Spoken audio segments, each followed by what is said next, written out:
patuloy po ang pagsisikap ng Philippine Public Safety College na i-capacitate po ang ating mga public safety officers. At ngayong darating na Biyernes ay another batch of graduates po ang magtatapos. Kaugnay po niyan ay makakasama po natin sina JSIN Inspector Michelle Dulce Matias, mga graduating officers ng Philippine Public Safety College. Kasama po si Dr. Romeo Magsalos, ang Director ng National Police College. Magandang umaga po. Nabanggit ko rin, again, from BJMP, Senior Inspector Michelle Matias, from PCG, Lieutenant Commander Simeon De La Rosa, and of course, from Marikina, DRRMO, Dave David. Magandang umaga po sa inyong lahat. Magandang umaga po, sir. Okay, unang katanungan po ay mula kay, para naman po kay Dr. Romeo Magsalos. Nakasama rin po natin ngayon. Good morning, sir. Lalong na sa lahat ng mga scholars natin na who are about to graduate tomorrow at sa lahat ng mga taga-subaybay mo. Good morning sa lahat. Okay, Dr. Magsalos, ano po ba yung PPSC MCDRM program at ano po yung pagkakaiba ng programang ito sa iba pang mga kahalintulad na programa? Ang Philippine Public Safety College ay sometime 3 or 4 years ago ay naglungsad ng isang course na kung tawagin ay Master in Crisis and Disaster Risk Management. Ito ay scholarship grant sa lahat ng mga participants. Unang bugso nito ay na-involve yung lahat ng mga uniform personnel. Pero kunti lang nag-respond nun. Kaya ang ginawa ng dating President si General Ricardo De Leon, na ngayon ay NICA Director General na, ay nagtanggap siya ng mga civilian participants coming from different agencies. Nagkaroon ng ilang participants nung una hanggang dumami. Ang intention natin nito ay magkaroon ng interoperability. Yung mga uniform personnel natin who are directly involved in as first responders during calamities at yung mga agencies mismo, yung mga personnel who are working closely at engaged deeply dito sa disaster at risk management. Mga disaster risk reduction officers and many others. Ito ay naglalayong tugunan yung pangailangan ng komunidad na mayroong mga qualified and competent and capable first responders pag mayroong calamity sa mga communities. Kadito hanggang umabot na sila ng batch 8, itong gagraduate bukas sa batch 8 at meron pa kami isang ongoing na batch 9. So ito po, ang kaiba nito ay nakatutok sila, diretsong pinag-aaralan kung paano mag-responde, paano mag-manage ng mga calamities. Okay, Director, nabanggit niyo po na ang intensyon ay yung interoperability. Pero, Director, sino-sino po ba yung mga kwalipikado?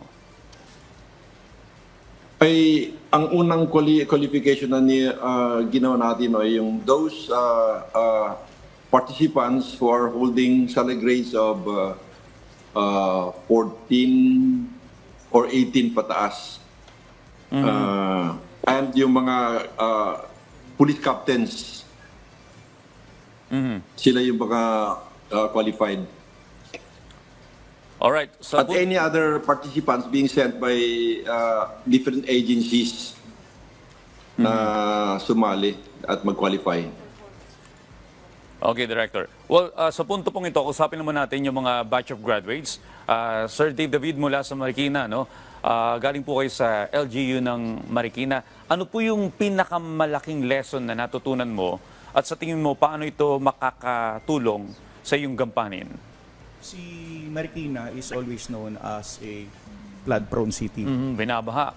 Yes, lagi po siyang binabaha. Ang maganda dito sa MCDRM program is yung aming mga lecturers coming from the best institution from the countries. Coming from UP, coming from Ateneo, coming from LaSalle. They are teaching us or lecturing us, mentoring us about theories and principles, about leadership, about management, about disaster concepts. And yung mga co-learners ko naman dito ay coming from local government units, national agencies. These are the best and the brightest practitioners, DRM practitioners all throughout the country. So, yung collaboration between the theoretical concept and experiential concepts na nabuo dito sa program na to, yung magagamit namin sa Marikina in crafting policies, making improvements dun sa aming mga protocols and programs na magbe-benefit yung Marikina itself. Well, maaari mo bang ikwento kung ano yung nilalaman po ng inyong curriculum at ano pa yung mga sakop nito? Yes, sa curriculum namin may mga courses kami about leadership, about management, about climate change. Kumbaga, it's a broad na courses na pertaining to disaster management. Kung paano siya ipapractice on the ground, paano siyang ipapractice from the level ng mga legislative, yung mga nagka-craft din ng mga policies namin sa LGU namin. Okay, sa hanay naman ng PCG, Commander De La Rosa, ano po ba yung pinaka na-enjoy mo during your stay? At sa tingin mo, gaano ka-effective at ka-interactive yung mga lessons na pinagdaanan ninyo? So sa MCDRM, ang pinaka na-enjoy ko dito yung mga group activities namin na kung saan kaming mga estudyante pinagsasama-sama kami sa isang grupo although kami ay galing sa iba't ibang ahensya. So nandyan na pinag-aaralan namin ang mga mandato ng bawat isa, ang aming mga resources, ang aming mga kakayahan at bubuo kami ng plano o estratehiya na gagamitin namin para makagawa ng output. So, sa classroom setting pa lang, talagang napapractice namin yung interoperability at collaboration between the government agencies, which is nabanggit nga ni Director kanina, is the very essence of disaster risk reduction management. So, ito ay trabaho ng hindi isang tao o iisang ahensya lamang. So, kailangan po na tulong-tulong tayo dito, ang lahat ng government agencies pati ang mga mamamayang Pilipino para po ang DRRM po natin ay ma-implement na maayos. Well, bukod sa classroom, ang balita namin meron din kayong mga tour na tinatawag, no?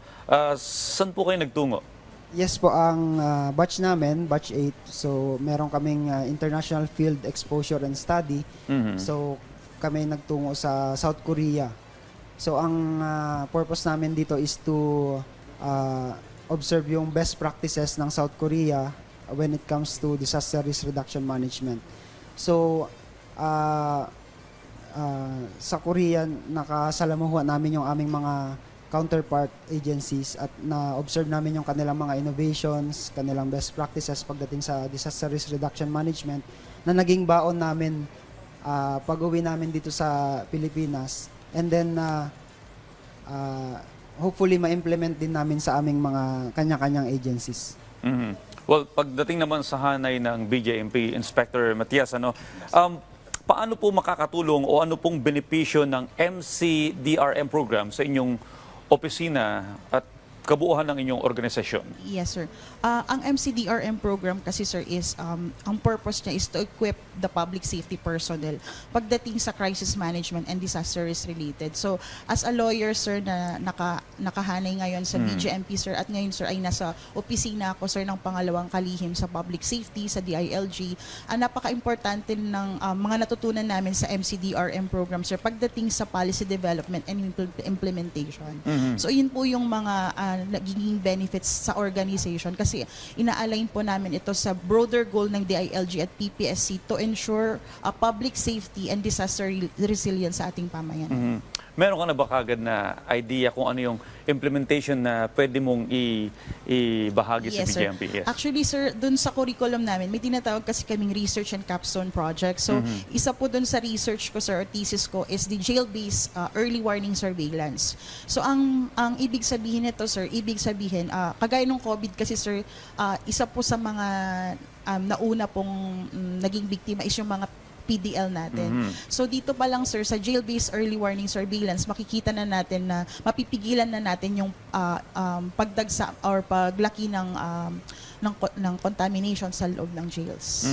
So yung mga natutunan ninyo talagang applicable Yes, sa inyong ginagawang posisyon, ano?